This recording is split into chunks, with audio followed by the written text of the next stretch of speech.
If you haven't noticed, memes are generally funny because they say something slightly controversial and probably would not be acceptable in a business environment.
Our culture is a decaying corpse, bereft of spirit and bereft of soul.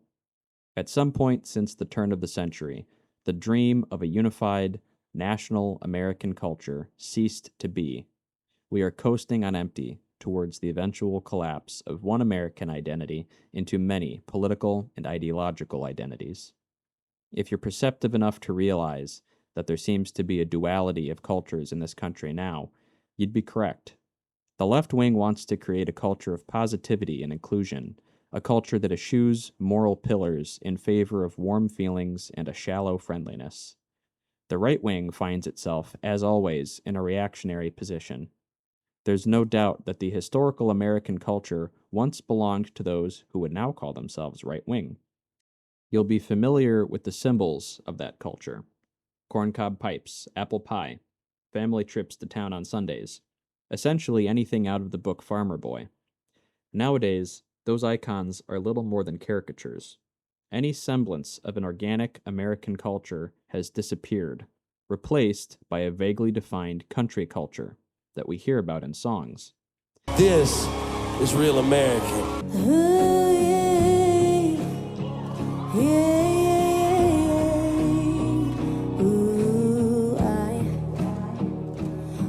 She makes you smile, the way I made me smile on the other end of a phone.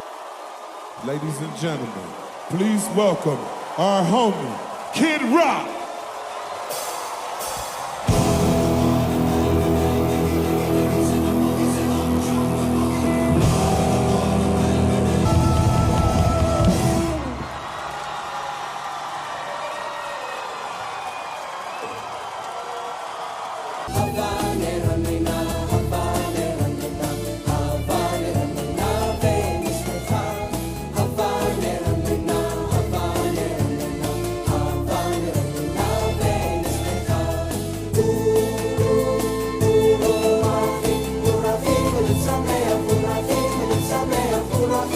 To be associated with the right wing, you may feel strongly that participating in country culture is a protest against wokeness and liberalism.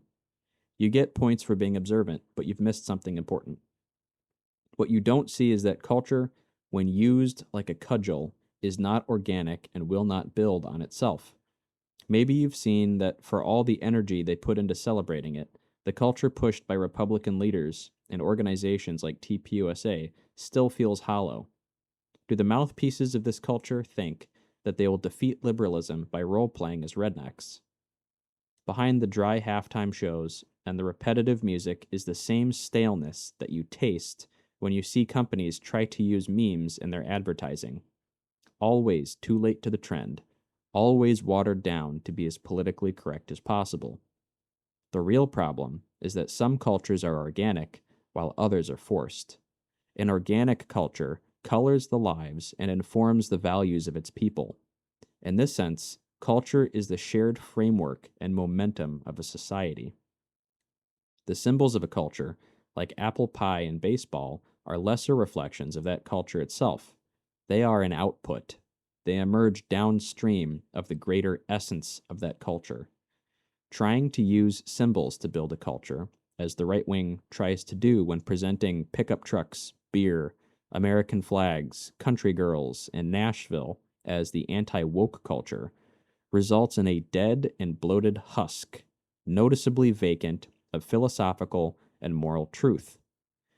Do you realize that the first country singers didn't sing about those things? At least not very often. Johnny Cash sang about many things, but his music was not self-referential in the way that rock and country music have become. Prominently featured in his music was the Christian essence that permeated all aspects of pre-modern American history. Surely you can see how country music culture has begun to eat itself. There are some outliers, of course. I don't want to paint with a broad brush, but the trend is downwards, towards the same base and immoral things that permeate pop music and rap music, because they all come from the same establishment. They're all just different flavors of the same slop. We're not generating new cultural currency to keep up with the rate at which we are cannibalizing what culture we have left. Culture is complex, and modern America tends to reduce complexity into binaries: Coke or Pepsi, Starbucks or Dunkin', Walmart or Target, urban or country, blue collar or college educated, Republican or Democrat. The right wing sees how leftism pushes to destroy established cultural institutions, both real and abstract, so their natural response is to defiantly live out the exact opposite of this. But reactionary countercultures are short-lived and often missing important elements. Even among the most prominent and self-sustaining subcultures that have evolved in America, something like grunge culture, you find that they are rapidly commercialized and quickly lose momentum. Grunge began as an organic cultural development, evolving in response to the incomprehensible complexity of growing up in the 1980s in consumerist America. It evolved in response to the economic, social, and spiritual spheres of influence weighing down on American youth. To steal a Wikipedia quote from Bruce Pavitt, the founder of Sub Pop Records, the same label that signed most of the first grunge musicians, Seattle was a remote and provincial city in the 1980s. The city was working class, a place of deprivation, and the scene's whole aesthetic, work clothes, thrift store, truckers' hats, pawn shop guitars, was not just a style, it was done because Seattle was very poor. When he reached number 1 on the US charts, Cobain was still living in a car. Short-lived and fraught with societal issues as it may have been, comparing grunge culture to the marionetted corpse called country culture that leaders in the right wing seem to prop up as our response to leftism should leave you distraught. It is a forced, inorganic, disingenuous, and awkward attempt at building something. They wield it with the same careful calculations that a company would use when putting a meme into a commercial. Never too edgy, not a real statement. No moral presuppositions that might disenfranchise anyone or drive away their market. The songs are about America and about freedom, but far less often are they about the Christian values that built America and that substantiate the freedom that we enjoy. If you haven't noticed, memes are generally funny because they say something slightly controversial and probably would not be acceptable in a business environment. Cultures like grunge come from authentic, shared cultural sentiments, or at least they came from those. What we're seeing from the cultural leaders of the right wing today is one step above corporate droll. It is designed to offer a glimmer of hope in the dark times that we live in, but not to lead anywhere besides the donation page of whatever political organization is convenient at the moment. Think about it for just a moment. When grunge music came out, it was generally seen as subversive. It was generally disregarded by the establishment. And that's usually how countercultures work. Countercultures exist in spite of the general consensus. What does it mean then if the counterculture is propped up by the establishment itself? That means that counterculture, that particular counterculture, is little more than a psyop. The masquerade called country culture, at least the one propped up by the establishment, is equivalent to the left wing's virtue signaling behavior. Most of it is inauthentic or misguided. Certainly, none of it will lead to an increase of coherent, stable culture in America. Cultures stop being cultures when they are used like hammers. So if country culture isn't it, what can unite the right wing? What can point towards a future for America? The answer is simple. If there is not Christ, there is nothing. The issue of culture is going to be important to focus on. I say that about everything that I talk about, but culture is going to be important for the reason that it will define what our people are like in the future. If you look at Europe and Asia, there are many different kinds of Christians with different cultures, different traditions. They're different people, but there is only one culture per place, or there's only one major culture per location. There's a specific culture in Poland, or there's a different culture in Germany. Japanese culture is different from American culture, Australian culture, and Canadian culture, and English culture. Although they all come from the same source, they're all Commonwealth countries, they have different cultures. The culture of a people is tied to that place, the soil under their feet. A culture can move, but a culture is a fundamental thing. Western culture is a buzzword. We appeal to Western culture. If you say Western culture is in decline, no one will argue with you. Instead, they'll debate about whether that's a good thing or a bad thing. But there is no question that culture is a fundamental part of any civilization, and defining culture is important if we're going to interact with it. So what is a culture? A culture is a living, breathing thing. It tries to defy categorization, but an important part of any culture is that it's organic. You can have inorganic cultures. The great example of that is the Soviet Union. When they had their 1917 revolution, they got rid of Tsarist Russian culture. They wanted to create a brand new culture, but it was state enforced. It wasn't organic. The people didn't necessarily want it. They put their faith in communism, but the government tried to create its own culture. You cannot effectively counterfeit a culture. The result of the Soviet culture is that even though they had one of the most massive bodies of government in human history, all the resources of one of the largest countries on earth, and they pilfered the resources of their neighbors, even though they threw off the Tsarist Russian culture, even though they suppressed Christianity, even though they put up walls to keep their people boxed in, their culture failed. And as soon as the walls came down, as soon as the cracks began to form, the toxic runoff of American culture, as dying as it may have been, a dead husk of a culture. In the 90s, it wasn't as bad as it is now, but as unhealthy as our culture may have been, it was still organic. So the result was the toxic sludge, the runoff of our culture, McDonald's and Pepsi. No one in their right mind thinks that these are valuable components of American culture. They're potent. They're potent for sure, but they're not valuable. They're not the beautiful parts of Western civilization that we love. They're just the kind of the byproducts. But those very things, when they came to Russia, were so potent that they overwhelmed Russian culture, and almost overnight Russia westernized. Their people were tired of a manufactured fake culture. An organic culture is important. So we know that culture is organic. What else do we know about culture? It comes from the foundations, your moral presuppositions as I talked about in the last episode, religion is essential.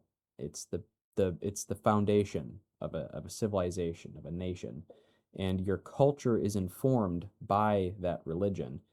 Like I said, the American culture that we sort of stereotype, apple pie, baseball, corncob pipes, the agrarian farmer boy type of life that Americans lived before the 20th century, that was largely informed by Christianity.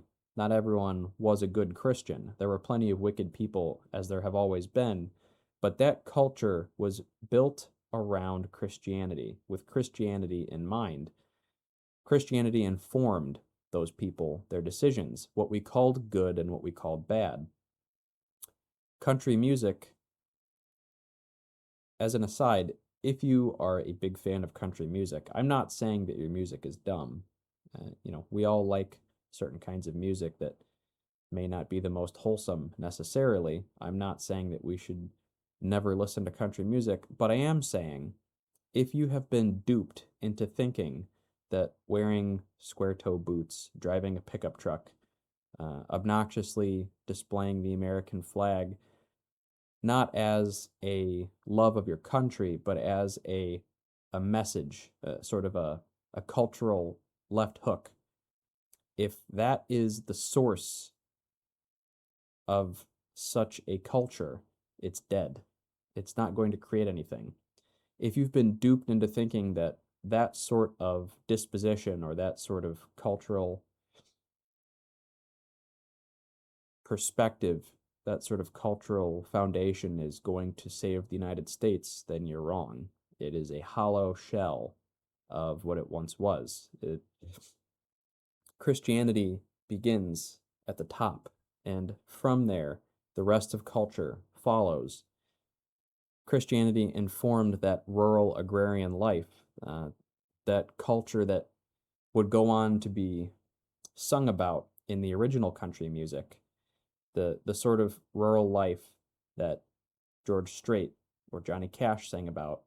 They were talking about something that came from Christianity. Christianity begat the rural American life, which begat the original country music, which created its own subculture, which begat the situation we have today. And now people are willing to hang their hats on the idea that Morgan Wallen is going to build a culture that will save the United States. And I realize I'm speaking broadly, but I don't think that matters. I don't think we're at the point where being succinct and precise is necessary. We are at a point in time where there are people trying to build a counterfeit culture without going to the source of that culture. That needs to be stopped because it's channeling the frustration, it's channeling the momentum into essentially an off-ramp.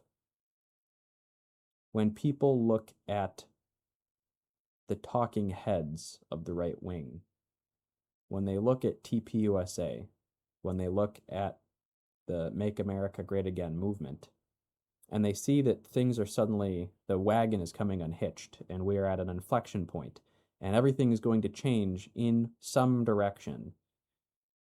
If they put their faith in a created culture rather than an organic culture, they will soon find themselves in the same position, but every time it gets a little bit worse, and we lose just an inch of ground.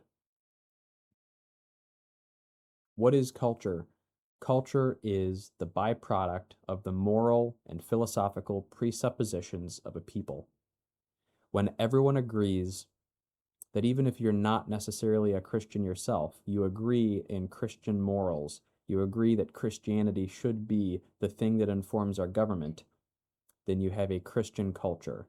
Western civilization is the byproduct of Christianity applied to culture, no matter where you are. Western civilization, quote unquote, began in Greece. It began in the incorporation of Christianity with Aristotle's philosophy, Platonic philosophy. It began there. and it spread across Europe as European culture grew and developed, especially after the fall of the Roman Empire. But Western civilization is really just soil. It's land, it's people. It is a living and breathing thing, or it was. And Christianity carried it wherever Christianity went. You wouldn't think that the Celts, before they were Christianized, were part of Western civilization, but certainly the Celts and the Saxons, the Lombards, after being Christianized, began to carry aloft that fire that was Western civilization. If you appeal to Western civilization and you want to preserve it, you must and have to acknowledge Christianity as the foundational part of that. Why does that matter? Why is it such a controversial thing to say that Christianity is the starting point? Because when you make a culture out of symbols, you are avoiding the things that created those symbols. There's nothing wrong with pickup trucks. I love pickup trucks. When I had a pickup truck as my company, I had a company truck. It was a Chevy Colorado. It was kind of a crappy pickup truck. It had the thing on there. You can't go above 80 miles an hour. But that's fine. I loved it. It was an awesome vehicle. We have created some pretty awesome things in the United States, but they are not culture. They are a byproduct of a culture. You cannot have icons and symbols as a foundation because they're empty, they're hollow, they're informed by whatever came before them. You can't make a culture out of bar crawling. You can't make a culture out of chasing women. You can't make a culture out of even a blue-collar, hardworking mentality, because that by itself is vacant. That is not to say that it's an unhealthy thing. Certainly blue-collar work ethic is a thoroughly American thing, but why do you work hard? Well, to provide for your family. Why is a family important? Because of your religious beliefs. The family is the building block of society. That comes from Christianity. Essentially, when you prop up a culture off of the symbols or the downstream elements of what once was, you are trying to avoid saying something that's unpleasant. And that unpleasant thing is that you should have morals. If you are not living under a rock, you're aware that a lot of, not all, but a lot of country music, rap music, pop music, all has the same moral fiber to it. And that is to say, not much. And it's a different flavor every time, but that's because it's a different flavor of slop to draw from as wide a net as possible of people. Whereas to say that you should completely abstain from sex until marriage, to say that the family is the most important building block of society, to say that getting blackout drunk and getting into fights is maybe not the best way to live your life, suddenly you begin to cross lines and defy, again, not all, but a lot of country culture, because country culture is so vague. It relies on the sensationalism and the imagery, and it does not rely much on the religious presuppositions. But the healthy part of a culture comes from morals. In order to not preserve Western civilization, because it's not something you can retroactively save, but in order to provide something new, something that will actually lay a foundation to build off of, it's time to stop looking backwards. It's time to stop saying, it's time to stop using a subculture as a cudgel and to say we are going to build something new. The America that a lot of people are familiar with and remember, the America of the last century is gone. It would be gone whether we were in this situation or not. But it's important to stop worshiping ashes, to stop scooping all the rubble that we can possibly find and build something new. As I said, if we have not Christ, we have nothing. The idea here is that of a cultural reconquista. When the Spanish took back the Iberian Peninsula from the Muslims that occupied it, it was a 700-year, almost a 700-year-long effort. But they were fighting over land. We're fighting over ideas. And I don't believe it will take that long at all. But it does require a lack of compromise. In the words of Psalm 1, "Blessed is the one who does not walk in step with the wicked, or stand in the way that sinners take, or sit in the company of mockers, but whose delight is in the law of the Lord, who meditates on his law day and night." To take back our country, to take back our culture, requires that we go back to the thing that made it our country and culture to begin with, and remember that, so that moving forward, we're not building with empty symbols and icons, but we're building with a foundation that lasts. It's not popular to say Christianity and Christian morals are the necessary foundation of society because it is exclusive. A culture should be exclusive. And I think you can tell this. You can pick up on this when you see corporate culture in America or when you watch commercials. They're afraid of making statements because statements are necessarily exclusionary. If you take a stand on anything, you alienate someone. And when your target is dollar signs, you don't want to make your dollar signs feel alienated, which is why corporate culture has such a gray, multi-ethnic, multi-sexual, multi-religious vagueness about it. If you avoid saying something absolute, then you don't alienate anyone and you can bring in as many as possible. I think in a similar way, the way that organizations like TPUSA and the Republican Party use country music is as a very broad net. Some instances of country music are fine. I don't want to keep using refrains like that. I think I've made my point.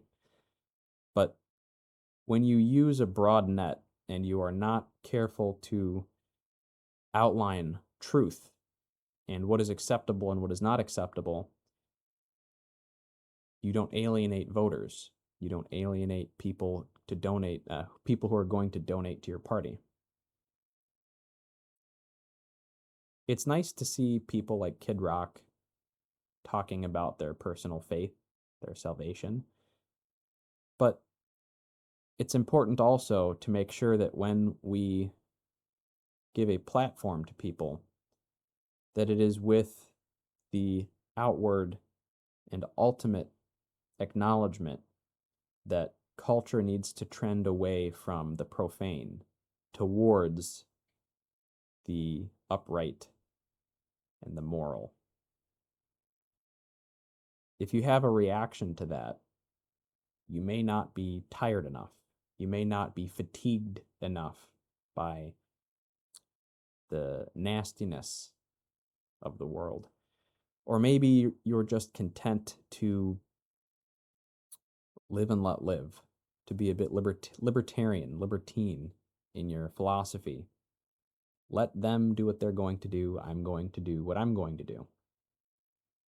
As long as everyone is left to their own devices and everything is consensual and no one is hurt, it doesn't matter what happens. And that is a slippery slope. The same way that it didn't matter what happened in someone's bedroom, if you're gay, just don't make me acknowledge it, became now the government needs to give its blessing to homosexuality, which didn't matter because marriage is an institution of the church, not of the state. And then it became, we want your children to have to make an informed decision. They should know about homosexuality. They should know about polygamy. They should know about transsexuality. It's always a slippery slope because when you give an inch, you lose a mile. A cultural reconquista would remove the occupation of our culture by humanism, by secularism, by the profane. I'm not arguing for crusade necessarily, but I am arguing that if it costs you something to speak the truth, you should still speak the truth. You should start with the truth. You should end with the truth. And you should not build with empty symbols. You should build with the truth. There's a popular publication, an Orthodox Christian publication, originated in California in the 70s. As a response to the growing disillusion in our culture. It may have been the 90s, actually. I believe it arose at a similar time as grunge culture. And as part of the frustration with nihilism, they realized that they could reach the youth by proclaiming a message that, while it captured that nihilistic tendency of the 90s of grunge music, it channeled it into a real and truthful outcome. Death to the world was their message. Death to the world, which automatically sounds edgy. It sounds difficult, but it just means that Christ and Christianity are supreme, that the world, as Paul says, seeks to destroy us. But if death to the world means that Christ and Christianity are supreme, if we build our culture with the acknowledgement that Christianity should inform our culture, then we must acknowledge that every bit of secular conservative culture is a compromise. If the right wing wants to build something that lasts, we must acknowledge that every compromise with secular life, or every compromise, every inch we give where we don't speak the truth, is a concession to evil. There is no right wing apart from Christianity.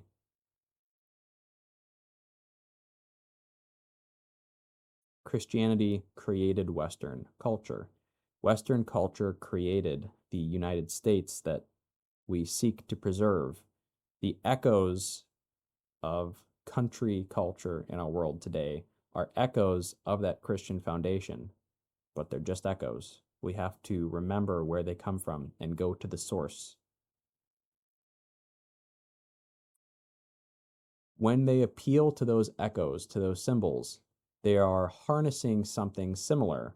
They are maybe scratching that itch a little bit, but they're doing it in a way that doesn't alienate anyone. They're using the same corporate gentleness that doesn't rile, doesn't ruffle, just like the parable of the sower.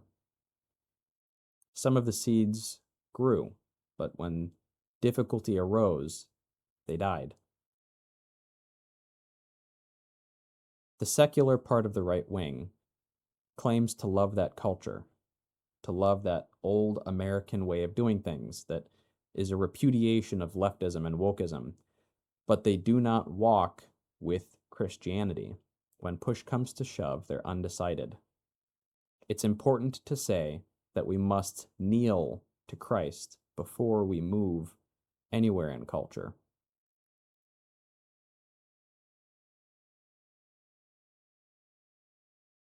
There was a time in American culture when corncob pipes, apple pie, penny candy, and farmer boy were most of what there was.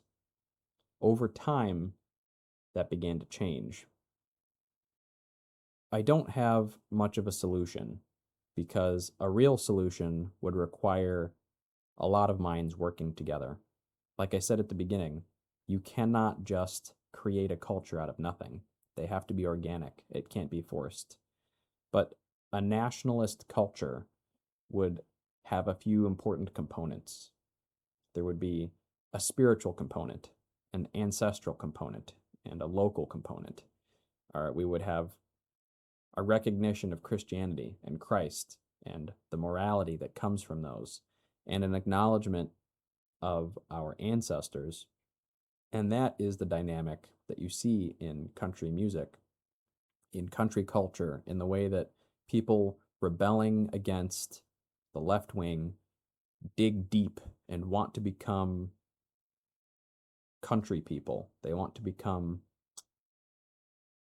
to put on the idea of Americana like a cloak or like a shield and use it against the impending woke mobs. But they're missing a lot of it. In order for it to move from role play into something authentic requires sacrifice. The beginning of every civilization is sacrifice. That's why individuals cannot be the building block of society, because individuals ultimately are out to serve themselves. They have no obligations. Whereas most great civilizations began locally with a family and then several families. As soon as you have a family, you realize that you must behave and act in a self-sacrificial way, the same way that Christ sacrificed himself. A husband should sacrifice himself to provide for his family, not giving his life, but giving his labor, the sweat of his brow, his hardship. He can't live selfishly. When he has children, he must sacrifice for his children. Families sacrifice for other parts of their family, and that component grows and grows until eventually you have towns, cities, neighbors, friends, people who are willing to sacrifice for one another, essentially for survival. Although as technology has grown and as we have developed our world, sacrifice is less and less required. But that sacrifice was part of our American foundation. If your neighbor was sick, you helped him. If your neighbor was widowed, you would bring them food or take care of them. There was an understanding that Americans were in it together, that pioneering spirit, the same spirit that you feel a little piece of when you're hiking and you see someone else walking down the trail and you say hello and you talk. There's a degree of friendliness because you're hiking and you're not at the grocery store. Imagine that, but even more so if you're a pioneer moving across the country. Your survival depends on the friendliness of strangers at times, just as theirs depends on you. It is a mutually understood aspiration to be kind and love one another, not tolerant love like the left wants, where we tolerate sin because someone wants to live in sin, but the kind of love, the kind of sacrifice that saves a person and shows the love of Christ, a familial love.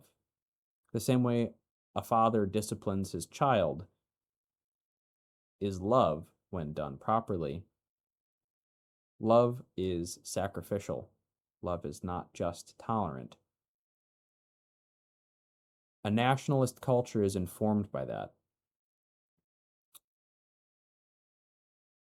In addition, the United States has a Protestant tradition, a Protestant work ethic.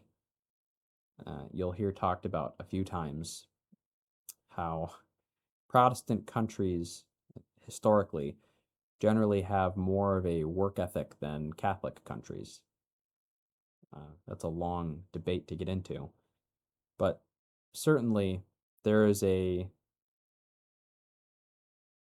dynamic of it in the United States, or there was, where you worked hard because it was the right thing to do.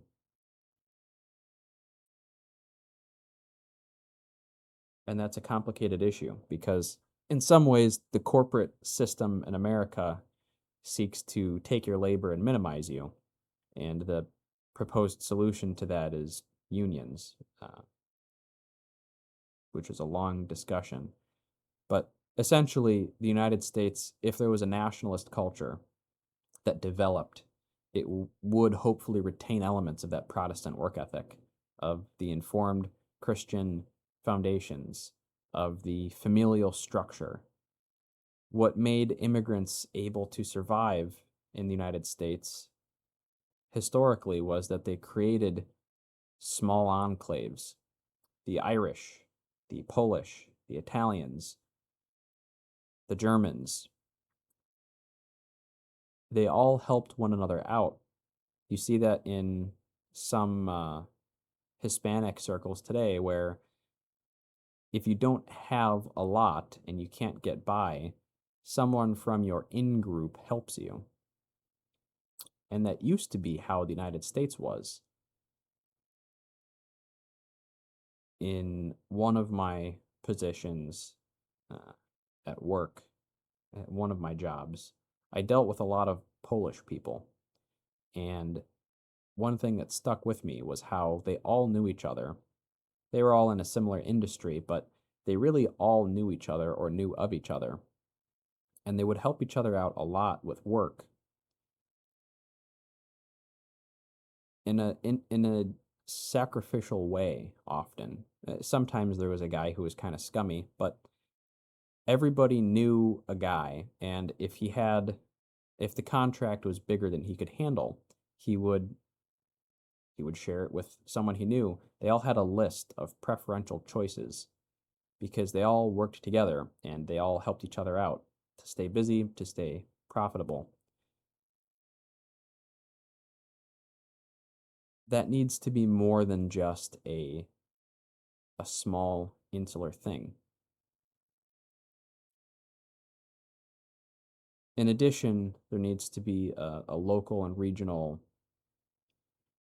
pride. Culture used to be very small, even before World War II. Your town was very close to family, or your neighbors at the very least. And I'm guilty of this as anyone else. I don't really talk to my neighbors, but that's because my neighbors don't really talk to me. We don't have a culture that promotes that anymore. You don't really like talking to your neighbors.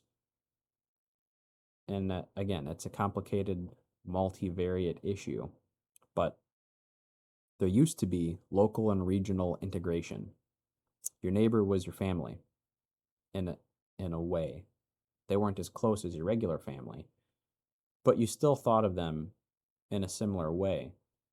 JFK said, "It is our task in our time and in our generation to hand down, undiminished to those who come after us, as was handed down to us by those who went before, the natural wealth and beauty which is ours." Local and regional. You have a small slice of the world that you can cultivate with those who live next to you.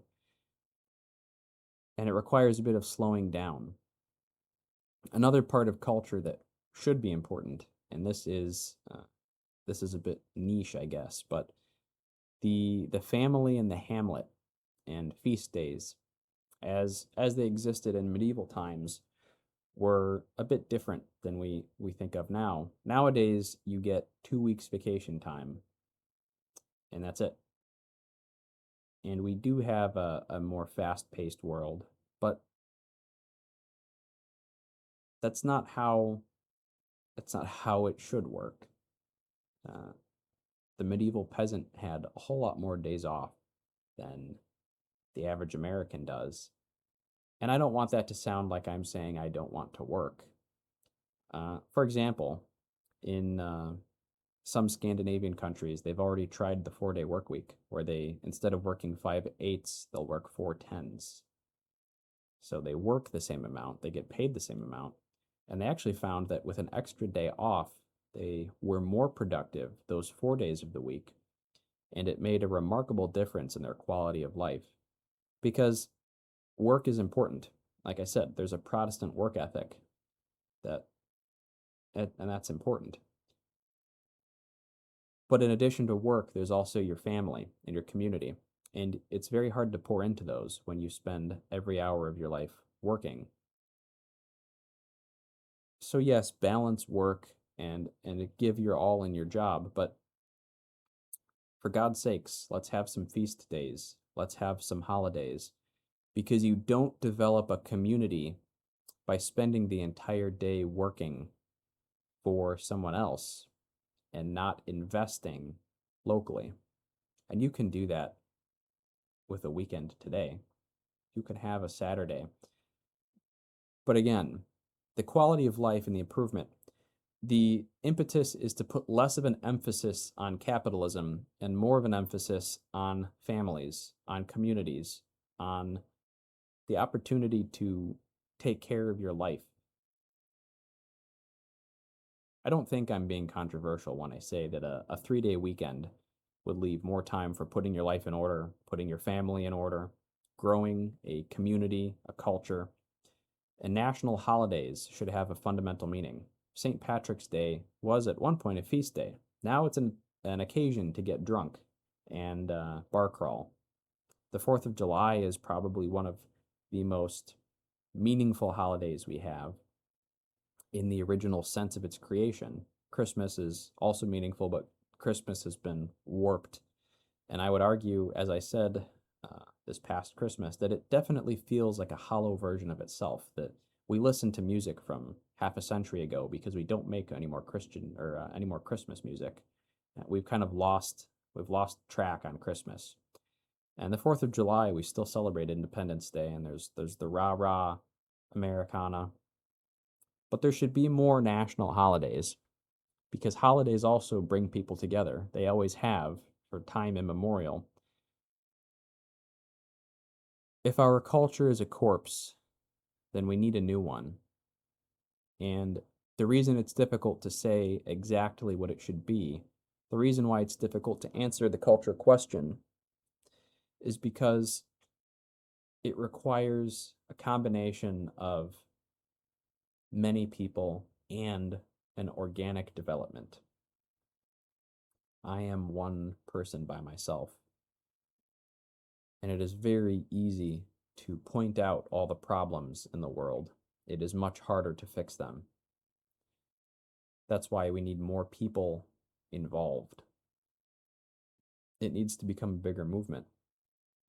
And that only happens by rejecting the slop. The movement gains momentum. An America First mentality begins by shoving their slop back into their face and saying, "This isn't good enough for me. This shallow imitation of what once was is not satisfying to me. It doesn't give life. It doesn't give growth. It is not what I want to build my civilization on. This is a second place prize at best. It may be better than the wokest, leftist, self-destructive metropolitan homosexual perversity that some people want to build in my culture, but it's taking second place still. It's not satisfying. It's not enough. Enough people need to reject it to build momentum and to create a demand for it. That's how everything begins. So I suppose that's why culture is important, and that's why it's more nuanced than just saying we reject wokeism and we want to be country. And by the way, there's more than just country culture promoted, but as I said, we seem to be moving into a bipolar America where there is either the left wing and its combination of pop music and rap music, which, wholesale rap music tends towards the left side of the aisle. And then there's the right wing, which uses country music. Plenty of in between. You could come up with 100 exceptions to the rule, but I don't think anyone can disagree that those are the sides being provided. There's a third option. You don't have to compromise. Stop compromising. Demand better. You'll never get better unless you demand it. Thanks.